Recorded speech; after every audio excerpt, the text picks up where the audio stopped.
नमस्कार, आप देख रहे हैं प्राइम न्यूज का डिजिटल प्लेटफॉर्म। मैं हूं आपके साथ पूजा मोहन पांडे। भारत में नक्सलवाद या फिर वामपंथी उग्रवाद को दशकों तक देश की सबसे बड़ी आंतरिक सुरक्षा चुनौती माना गया, लेकिन 31 मार्च 2026 तक ऐसी तारीख बनती दिख रही है जिसे इस समस्या के लगभग अंत के रूप में देखा जा रहा है। केंद्रीय गृह मंत्री अमित शाह ने 2024 में ही इस दिशा में लक्ष्य तय किया था और अब हालात उस दिशा में तेजी से बढ़ते नजर आ रहे हैं। ये समझना जरूरी है कि आखिरकार नक्सलवाद क्या था, कैसे शुरू हुआ, कैसे फैला और कैसे धीरे धीरे खत्म किया गया। नक्सलवाद क्या है, ये सबसे पहले समझ लीजिए। नक्सलवाद एक ऐसी विचारधारा और आंदोलन है जिसमें कुछ लोग ये मानते हैं कि सरकार और सिस्टम गरीबों के खिलाफ है, इसीलिए हथियार उठाकर सत्ता बदलनी चाहिए।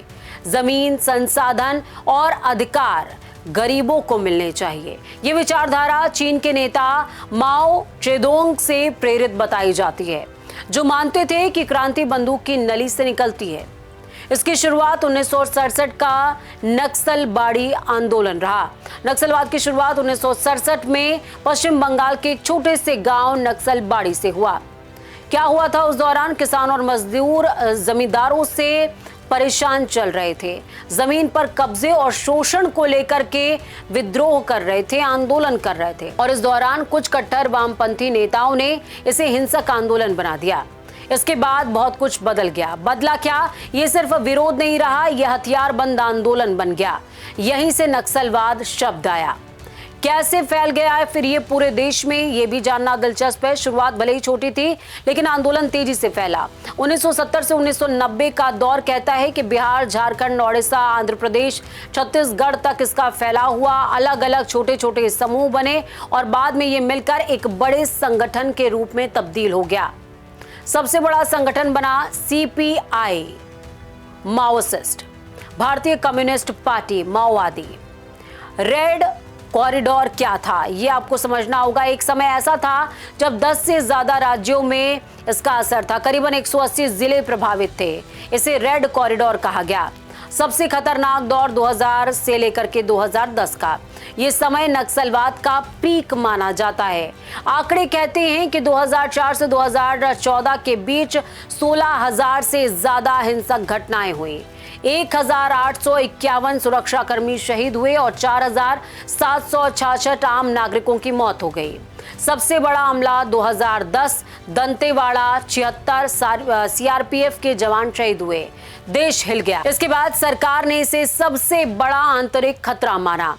सरकार की शुरुआती कोशिशें रही, लेकिन सफलता उस लेवल पर हाथ नहीं लगी। 1960 से 70 कड़ी कार्रवाइयां की गई। कई नेताओं को गिरफ्तार किया गया। आंदोलन कुछ समय के लिए कमजोर भी पड़ा, लेकिन समस्या खत्म नहीं हुई, क्योंकि कई राज्यों में ये नक्सलवाद फैल चुका था। राज्यों के बीच तालमेल नहीं था। 2004 शांति वार्ता की कोशिश की गई। आंध्र प्रदेश में बातचीत हुई, कुछ समय के लिए उम्मीद जगी, लेकिन दोनों पक्षों में भरोसा नहीं पनपा और ये वार्ता टूट गई, विफल हो गई। हिंसा और ज्यादा बढ़ती गई। 2010 के बाद की कार्रवाइयों का भी जिक्र जरूरी हो जाता है।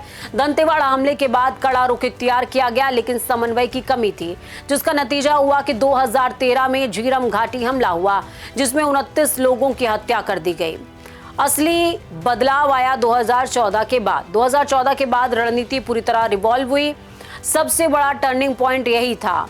स्मार्ट ऑपरेशन शुरू किया गया। बड़े बड़े जंगलों में सर्च ऑपरेशन चलाया गया और अब सटीक खुफिया जानकारी के आधार पर टारगेटेड स्ट्राइक्स की गई।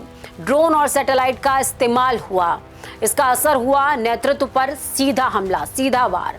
केंद्र और राज्य सरकार मिलकर के एक टीम की तरह काम करते नजर आए। अलग अलग काम हुआ और अब संयुक्त टास्क फोर्स काम कर रही है।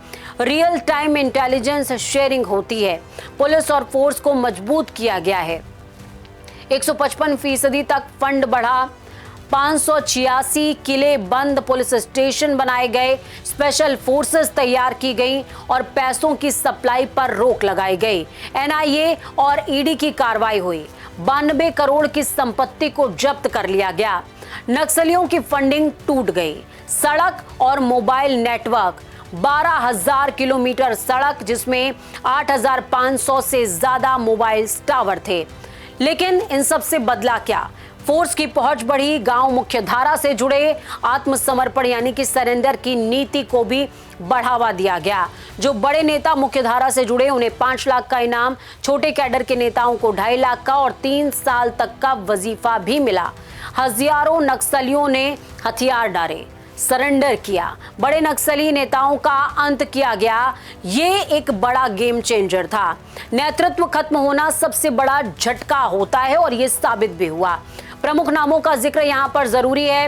नंबाला केशव राव, जिन्हें बसाव राजू कहा जाता है, संगठन का सबसे बड़ा दिमाग यही था। 2025 में ढेर हुआ। मांडवी हिडबा, दंतेवाड़ा हमले का मास्टरमाइंड, 2025 में मारा गया। चलपति रामचंद्र रेड्डी, लॉजिस्टिक्स और भर्ती का जिम्मेदार यही नेता था, 2025 में खत्म हुआ है। कुल मिलाकर के 2024-25 में 28 बड़े नेताओं को, नक्सलाइट नेताओं को मार गिराया गया। केंद्रीय समिति सदस्य खत्म। और अब स्थिति क्या थी 2026 में? ये सबसे बड़ा बदलाव या यूं कहें कि सबसे बड़ा टर्निंग पॉइंट है। प्रभावित जिलों में भारी गिरावट आई। 2014 126 जिले, 2025 11 जिले, 2026 महज 7 जिले प्रभावित। टॉप प्रभावित जिलों का जिक्र करूंगी। पहले 36 थे और अब महज 3 हैं। नक्सली कैडर्स का जिक्र करेंगे। पहले 2000 से ज्यादा थे और अब महज 220 हैं। बड़े गढ़ खत्म हुए हैं, बूढ़ा पहाड़ और पारसनाथ। अबूझ माड़, अब कैंप स्थापित हो रहे हैं। जो इलाके नो गो जोन थे, अब वहां सेना मौजूद है।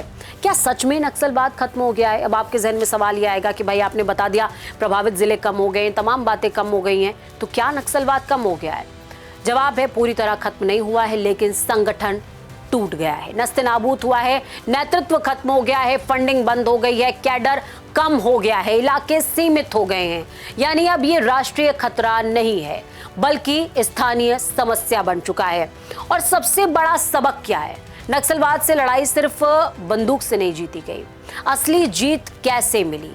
इसमें था सुरक्षा, विकास, सड़क, नेटवर्क, पुलिस नीति, ऑपरेशन और आत्मसमर्पण। ये मिलिट्री और डेवलपमेंट मॉडल की कंबाइंड जीत है। आगे की चुनौतियां क्या है? अभी भी कुछ खतरे बाकी हैं। नए युवाओं की भर्ती को रोकना, नक्सली गैंग में ये चुनौती है। आदिवासी क्षेत्रों का विकास करना, शिक्षा और रोजगार देना। अगर ये नहीं हुआ तो क्या होगा? घाव दोबारा हरे होंगे, समस्या दोबारा उभर सकती है। 60 साल पहले नक्सलबाड़ी से शुरू हुआ एक छोटा सा आंदोलन देश की सबसे बड़ी आंतरिक चुनौती बन बैठा। हजारों जाने गई, सैकड़ों जिले, जी हाँ, सैकड़ों जिले प्रभावित हुए।